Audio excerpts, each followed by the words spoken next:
안녕하세요. 오늘도 사연살롱을 찾아주셔서 감사합니다. 저는 30대 후반의 평범한 공무원이에요. 부족하지도 풍족하지도 않은 평범한 집안에서 자랐고 성격도 특별히 모난 구석 없이 남들만큼 원만하고 남들만큼 평범한 축에 들었죠. 물론 저에게도 단 하나 남다른 구석은 있었으니 그것은 바로 튼튼한 체력. 친정 부모님으로부터 물려받은 체력인데요. 학창시절 체력장은 늘 제가 1등에 운동선수 제의도 심심찮게 받아왔을 정도였어요. 사회인이 되고부터는 특별한 구석이 하나 더 늘었네요. 투철한 직업의식이요.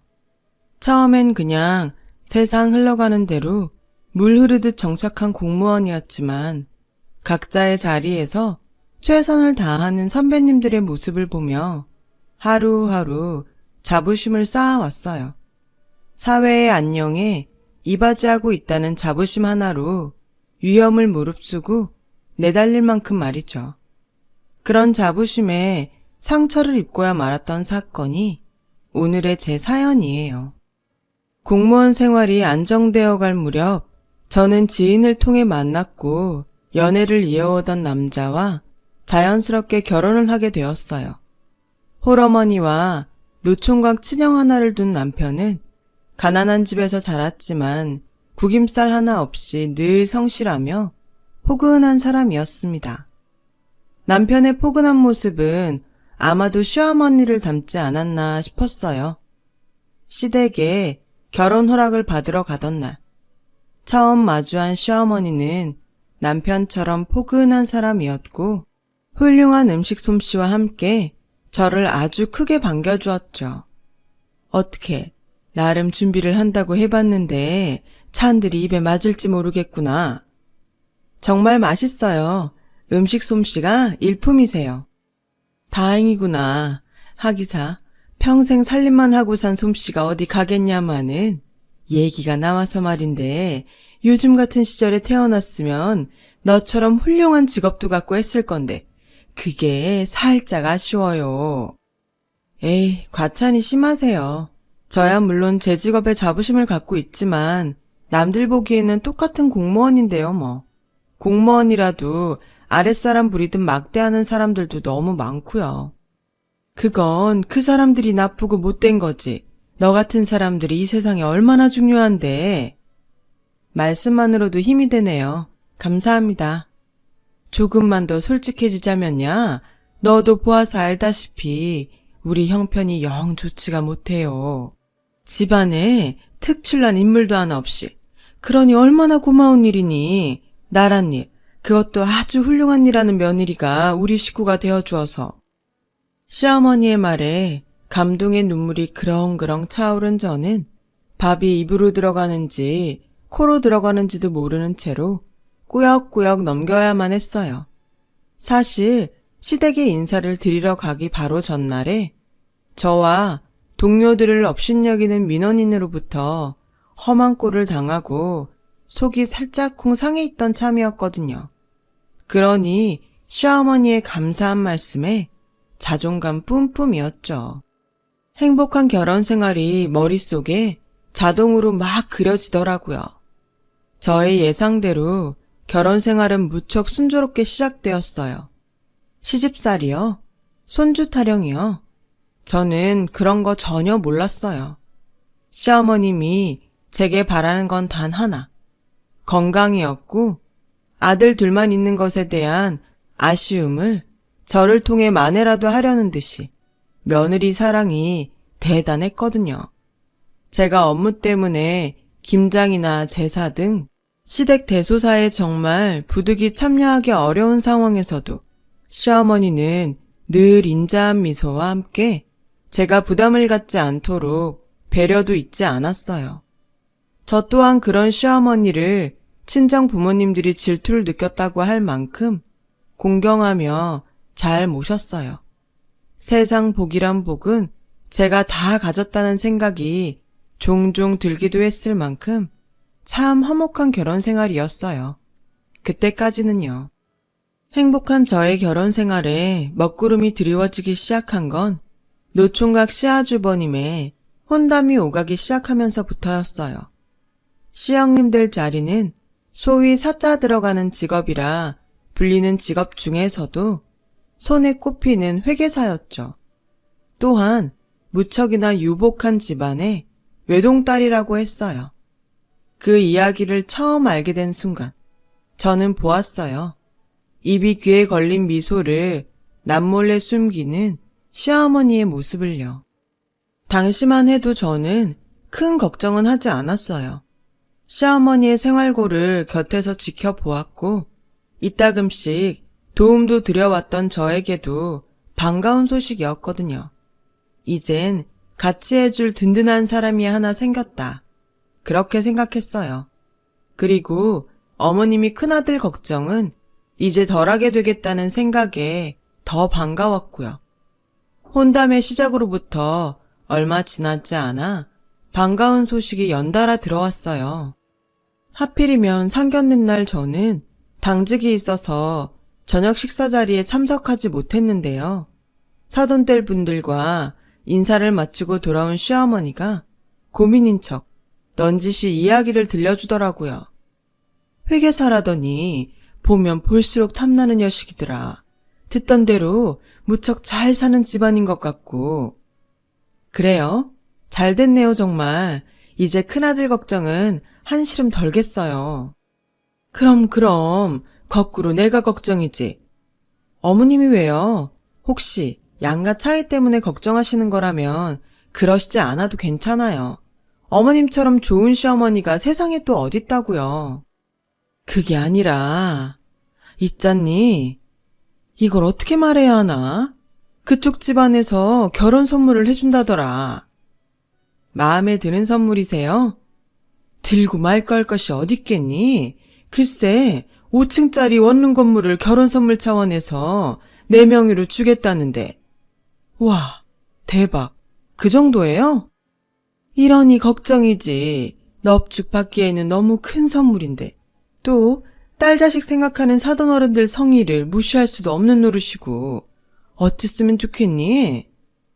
그날 저는 시어머님 마음에 따라 선택하라는 답변을 드릴 수밖에 없었어요. 제가 끼어들 문제도 고민도 아니라 생각했고 무엇보다 저에게 연달아 묻는 시어머니의 의중이 흔쾌히 받겠다는 방향으로 정해져 있다는 눈치가 빤했거든요. 역시나 시어머니는 형님 친정의 선물인 5층짜리 원룸 건물을 받더군요. 그때나 지금이나 저는 시어머님이 원룸 건물을 선물로 받은 건 전혀 잘못이 아니라고 생각해요. 시어머니 말씀대로 사돈분들의 성의를 쉽사리 거절할 수도 없는 데다가 딸 자식 결혼에 무엇 하나라도 더 쥐어주고 싶어하는 사돈분들의 마음을 저 또한 충분히 이해할 수 있었으니까요. 왜 다들 아시잖아요. 자식 생각하는 부모 마음은 세상 어느 누구든 다 똑같다는 거요. 하지만 문제는 다름 아닌 시어머니였어요. 세상 둘도 없이 좋은 분이었던 시어머니가 변하기 시작한 거예요. 사돈분들에게서 5층 원룸 건물의 명의 이전을 받던 날, 정확히는 명의 이전 며칠 전에 원룸 건물을 시어머니가 눈으로 직접 확인하던 순간부터 변하기 시작했죠. 그 5층 건물은 신축 건물이었어요. 심지어 아주 좋은 목자리에 세워진 건물이더군요. 근처에 오피스타운, 그러니까 사무실 단지가 자리에 있을 만큼 목 좋은 자리였고 모든 입주자들이 직장이었던 덕분에 상업단지나 대학가 원룸에 비하면 관리 또한 훨씬 수월한 곳이었죠. 더욱이 예비 입주자 대기까지 있을 만큼 늘 만실인, 말 그대로 알짜배기 원룸이었어요. 원룸의 임대료는 당연히 새 주인인 시어머니의 몫이 될 예정이었죠. 실제로 명의 이전을 받으면서 임대료 입금 통장도 시어머니의 명의로 함께 옮겼어요. 게다가 형님의 직업은 남들 다 부러워하는 회계사잖아요. 원룸 건물의 돈맛과 회계사 며느리를 얻었다는 부러움을 한몸에 받은 시어머니의 눈에는 평범한 친정에 평범한 공무원인 제가 자꾸만 하찮게 보였던 모양이에요. 시아주버님과 형님이 결혼식을 올린 직후부터 저에게 크고 작은 차별이 시작되었어요. 우리 큰 며느님이 말이다. 회계감사님원이 들어갔다더니 요즘 많이 바쁜 모양이더구나. 아, 네. 무슨 대답이 그렇게 시원찮니? 네? 답답하기는. 하기사 이러니 공무원이나 하고 앉았지. 에이, 제가 무슨 초능력자도 아니고 말씀을 하셔야 알아듣죠. 짬짬이 형님 댁 들러서 집안 살림이라도 좀 도우라는 얘기다. 제가요? 같이 사는 집이면 몰라도 따로 사는데요. 얘가 회계사 일이 좀 바쁘고 좀 어렵겠니? 한 집안 식구 사이에 서로 돕고 살면 좀 좋아? 죄송한데요, 어머님. 솔직히 어머님께서 요즘 저한테 왜 이러는지 진짜 모르겠네요. 저도 요즘 한창 바쁜 계절이라는 거 다 알고 계시면서요. 따지지 말거라. 출퇴근길에 짬짬이 들러서 형님네 살림부터 좀 거들고 다음 주에 제사고 제사 지나면 김장도 해야 하니 정 안 되겠거들랑 휴가라도 써놓거라. 귀한 회계사 며느님더러 음식까지 해놓으랄 순 없잖아.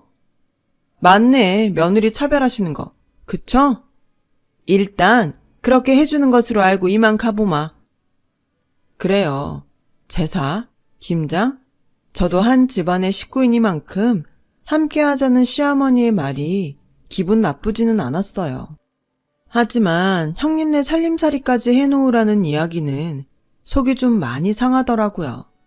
시어머니의 생각이 형님과 저를 향한 차별이라는 눈치가 너무 빤하게 보였기에 더더욱 그랬어요.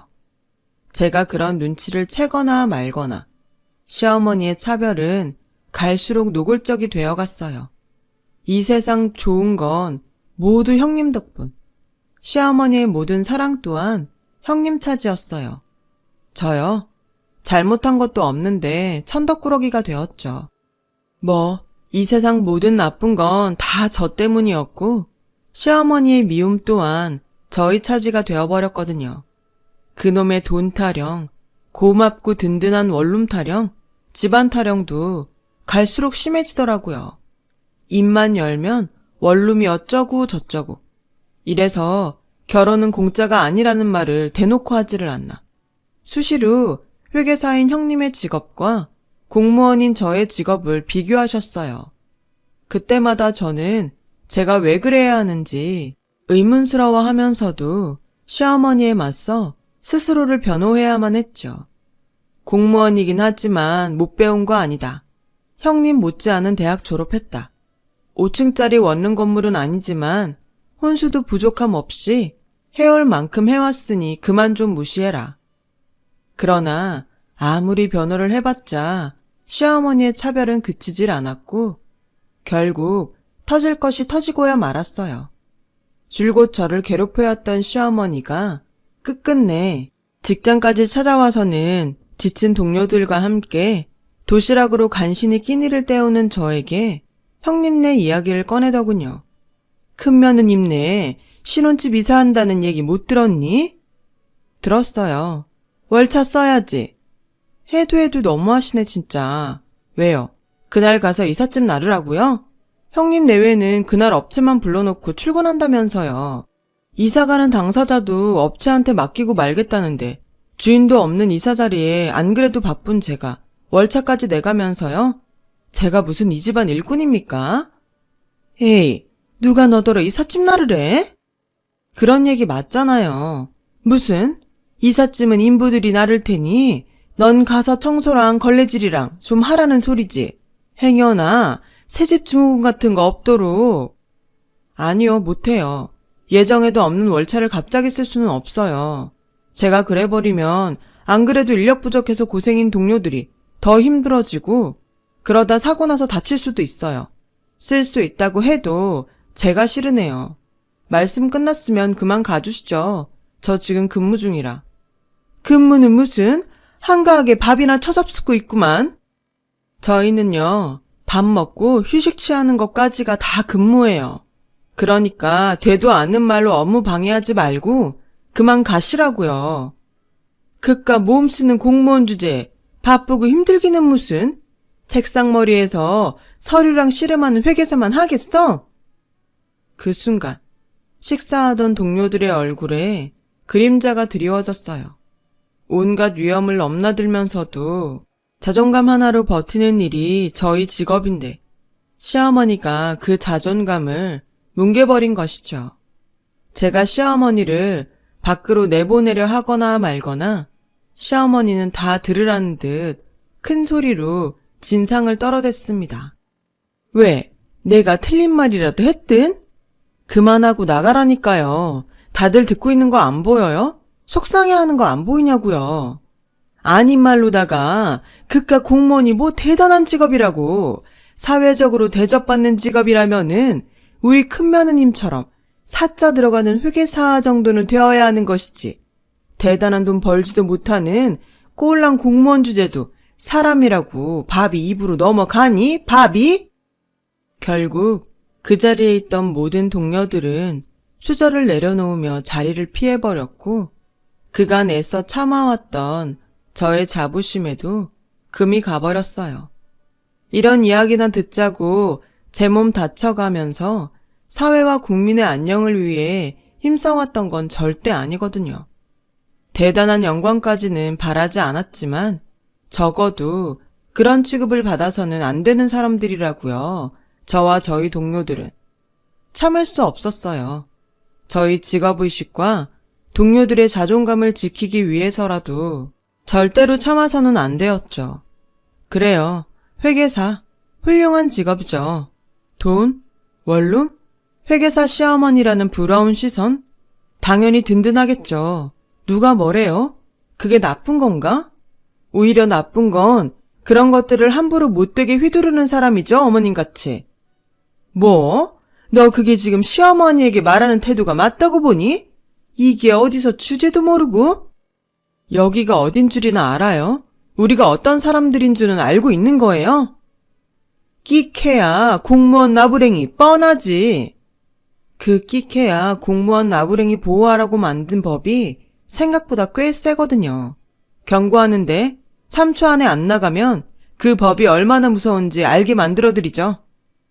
방금 그 말, 영 끊겠다는 말로 들리는구나. 돈에 영혼을 갖다 바쳤어도 말은 똑바로 하셔야죠. 인연은 그쪽에서 먼저 자른 거고 살다가 언젠가 한 번은 우리 같은 사람한테 도움받을 일, 고마워할 일 분명히 생길 거예요. 인연이 어딜 자꾸 기어올라. CM이 쓰러져 죽는 꼴 보고 싶어가지고 아주. 죽는다는 말은 딴 데 가서 하세요. 여긴요. 죽는다 어쩐다 그런 말 함부로 할 수 있는 데가 아니에요. 알아들었으면 검거돼서 끌려가기 전에 본인 발로 곱게 나가주세요. 한때나마 며느리였던 사람이 해주는 마지막 배려니까. 결국 시어머니는 쫓겨나듯 떠났어요. 그 와중에도 체면을 차리는지 코웃음 팍팍 쳐가면서요. 그렇게 저는 시댁과 의절하게 되었습니다. 남편이요. 남편은 진작부터 시댁과 거리를 두자고 얘기해 왔었어요. 그동안 쭉 시어머니의 며느리 차별을 못마땅하게 생각했었고 저와 함께 수시로 맞서주기도 했었고요. 오히려 그날 저와 시어머니의 다툼 이야기를 듣고는 잘했다며 칭찬해 주었죠. 저야 시댁과 의절하면서 다소간의 안정을 찾았지만 시어머니가 동료들에게 떨어댄 진상은 동료들의 마음에 큰 흉터를 남겼고 저는 한동안 그 흉터를 보듬고 다독이느라 부단히 애를 써야만 했어요. 고맙게도 동료들은 금방 괜찮다고 저를 다독였지만요. 사실 저희를 업신여기는 진상들은 종종 만나왔었거든요. 짧은 진통 끝에 비로소 저희는 일상으로 돌아왔고 늘 그래왔듯 사회의 안녕을 위해 최선을 다했어요. 저 또한 긴 소랑 끝에 맞이한 평화들이 무척이나 반가웠죠. 하지만 사고는 언제나 예고 없이 찾아오는 법이잖아요. 끊겼던 저와 시댁의 인연은 의절로부터 몇 년 뒤 갑작스런 사고로 인해 국면 전환을 맞이했어요. 어느 5층짜리 원룸 건물에 대형 화재가 발생했어요. 시어머니의 건물이었어요. 다행히도 그 건물에는 과거 제가 강력하게 주장했었던 덕분에 화재 경보가 잘 준비되어 있었고 원룸 입주자들은 신속하게 대피를 할 수 있었어요. 하지만 단 한 사람은 그렇지 못했더군요. 누가 업어가도 모를 만큼 깊게 잠드는 스타일인 시어머니였어요. 시어머니가 콜록거리며 정신을 차렸을 때는 사방이 거센 불길에 휩싸인 상태였답니다. 꼼짝없이 죽을 위기에 처한 시어머니의 머릿속에 주마등이 한창 흘러가고 있던 그때 어느 소방관 하나가 불사를 헤집으며 나타나더니 자신의 산소 마스크를 시어머니에게 씌워주면서까지 필사적으로 구해내었대요. 덕분에 불상사를 면한 시어머니는 병원에서 태어나기 무섭게 제 앞으로 달려오더군요. 이제 끝이라고 생각했어. 꼼짝없이 죽는 줄로만 알았단다. 죽어가는 와중에도 어찌나 너의 얼굴이 아른거리던지. 저질러 놓은 잘못도 모르고 염치도 없이. 그래서 사과하러 오신 거예요? 아무렴 병원에서 치료받는 내내 죄책감에 괴롭더구나. 그래도 다행이네요. 화상은 없는 것 같아 보여서. 화상 그거 안 겪어본 사람은 몰라요. 얼마나 고통스러운지. 다행은 무슨. 너랑 동료들한테 잘못한 벌조차 제대로 받지도 못한 거지. 이런 며느리 세상 어디 또 있다고 그런 몹쓸 행동들을 했는지. 이제 와서 이런 말을 한다고 해서 너와 동료분들이 나를 용서해 줄지는 모르겠지만 그래도 사과는 꼭 해야겠다. 가만, 너 팔 그거 혹시? 심한 건 아니고요. 살짝 그냥 대인 정도? 이 정도면 연고 몇 번 바르면 끝이죠. 아니, 내 말은 그러니까 너 그날 혹시 나 구하다가? 시어머니의 5층 건물이 큰 화재로 전소되던 바로 그날 화염에 둘러싸여 질식하기 직전까지 몰렸던 시어머니는 자신을 구하기 위해 불 속으로 몸을 내던지는 한 소방관을 만났답니다. 그때 시어머니는 흐릿해지는 의식 속에서 자신을 구하려 사투를 벌이는 소방관이 모습 위로 의절한 며느리인 저의 얼굴을 보았다고 했어요. 시어머니는 그게 꿈인 줄로만 알았다고요. 염라대왕님이 며느리 그리고 소방관들에게 저지른 잘못을 꾸짖는 차원에서 저의 얼굴을 보여주었다고만 생각했대요. 그래서 시어머니는 구출되어 오는 내내 당신의 잘못을 참회했고 만일 삶의 기회가 다시 주어진다면 저와 소방관 동료들에게 사과부터 하리라 다짐했다고 하더군요. 그래서 퇴원하기 무섭게 저부터 찾았던 거고요. 그랬는데 꿈이라고만 생각했었는데 내가 본 기억이 맞았던 거야? 꿈이 아니었어. 그치? 미안해하실 필요 없어요. 저 개인적으로는 나름 훈장이라고 생각해요. 또 한 생명을 죽음의 수렁으로부터 구해낼 수 있게 해주었던 아주 감사한 훈장이요. 어떻게 뛰어들 생각을 했니? 내가 오죽이나 밉고 원망스러웠을 텐데. 그런 나를 구하려다 너까지 죽을 수도 있었을 텐데. 소방관이니까요. 맞아요. 저는 공무원입니다. 소방직 공무원. 흔히 말하기로는 소방관이요. 꺼져가는 생명을 반드시 구해내야 한다는 신념과 직업의식 하나만으로 저를 희생해 가면서까지 온몸을 내던지는 소방관이요. 큰 잘못을 저지른 끝에 의절까지 한 시어머니가 죽음의 문턱 앞에 놓여 있었던 그때에도 저는 다만 한 명의 소방관이었어요. 그런 저의 말을 들은 시어머니는 저를 힘있게 꼭 안아주시더군요. 시어머니는 제가 당신을 구하느라 입은 팔뚝의 작은 화상 자국에 손수 연고를 발라주며 그간의 모든 잘못을 거듭 사과했어요. 큰며느리와 차별했던 잘못부터 소방서에서 저와 소방관들을 업신여기는 말을 쏟아내었던 행동까지 모두를요. 말로만 그치지 않고 동료들을 하나하나 찾아다니며 허리 굽혀 사과를 전하는 시어머니의 진심이 저의 마음을 움직이게 만들었어요. 시어머니를 향한 미움이 점점 사그러들더라고요. 이런 게 가족이구나 싶기도 했고요. 당분간 어디서 지낼 예정이세요? 어디 뭐 여관방이라도 알아봐야지. 그러지 말고 새 거처 마련할 때까지 당분간이라도 저희 집에서 지내시죠. 아서라, 원룸이 전소되는 바람에 알거지 신세인 거 뻔히 알지 않니? 당분간이 평생이 되는 수가 있어. 사람이 염치가 있어야지.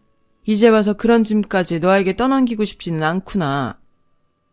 저기 혹시나 싶어서 하는 얘긴데요. 어머님, 제가 드렸던 선물 기억 안 나세요?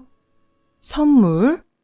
왜 있잖아요. 시아주버님이랑 형님 결혼하던 해 드렸던 어머님 생신 선물이요. 그때 제가 어머님 원룸 건물에 화재보험 들어드렸는데. 알지. 그걸 왜 모르겠니? 근데 왜요? 그래도 제가 명색이 소방관인데 안전 관련된 문제까지도 모르는 척 했을까 봐서요? 그 보험 지금도 있어요. 입주자분들 피해 보상해드리고 난 다음에도 오래된 빌라 전세금 정도는 남을 테니까 어머님 갈 곳 없는 알거지 아니라고요. 그러자 시어머니가 고개를 돌려 흐느끼기 시작하시더라고요.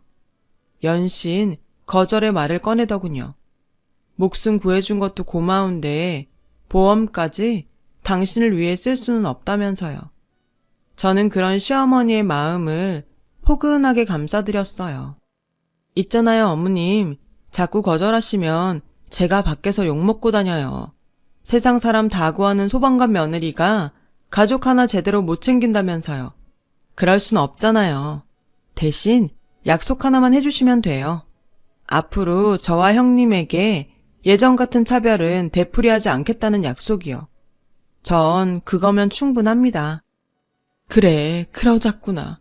어떻게 구해준 생명인데 사람답게 살려면 같은 잘못은 되풀이하지 않아야지. 너한테 고맙고 미안해서라도. 소란스러웠던 다툼의 날들과 눈물에 젖은 하루는 비로소 지난 과거의 허물로 저물어 갔어요. 시어머니는 원룸 입주자들에게 피해 보상을 해주고 남은 화재 보험금으로 마련한 작은 빌라에서 지내고 있어요. 죽음의 문턱에서 한 번, 전 재산을 날려먹은 거짓골에서 한 번, 그렇게 2번 기사회생한 셈이죠. 그 격렬한 사선을 넘나들면서 가슴 깊은 참회를 이루었던 덕분일까요? 시어머니는 세상 좋은 분이었던 옛 모습을 되찾았답니다. 가끔씩 저희 소방서로 맛있는 간식도 해다 주시고요. 큰 며느리, 작은 며느리 차별이요? 당연히 없죠. 똑같은 사랑을 베풀고 계세요. 그 사랑이 어찌나 대단하던지 수시로 멋쩍은 일까지 생길 지경이에요. 왜냐하면 시어머니는 지금 이 시간에도 친구분들 앞에서 소방관 며느리 칭찬을 입이 닳도록 전하고 있을 테니까요. 여러분 곁에는 자신의 목숨을 담보로 꺼져가는 생명을 구하기 위해 한몸 기꺼이 내던지는 소방관이 늘 함께하고 있습니다. 그러나 저희의 힘만으로는 부족해요. 가끔 소방차나 구급차가 요란한 사이렌을 울리며 달릴 때면 짜증을 내기보다는 옆 차선으로 잠깐 길을 비켜주시는 것이 어떨까요? 여러분의 작은 배려 하나가 소방관들에게는 큰 힘이 됩니다. 꺼져가는 생명에게 황금 같은 배려를 건네는 여러분들이야말로 진정한 영웅 아닐까요? 글솜씨가 부족한 탓에 두서없는 이야기가 되었네요. 들어주셔서 감사합니다. 오늘도 안전하세요. 여러분, 사연 댓글에 응원과 현명한 조언 부탁드려요.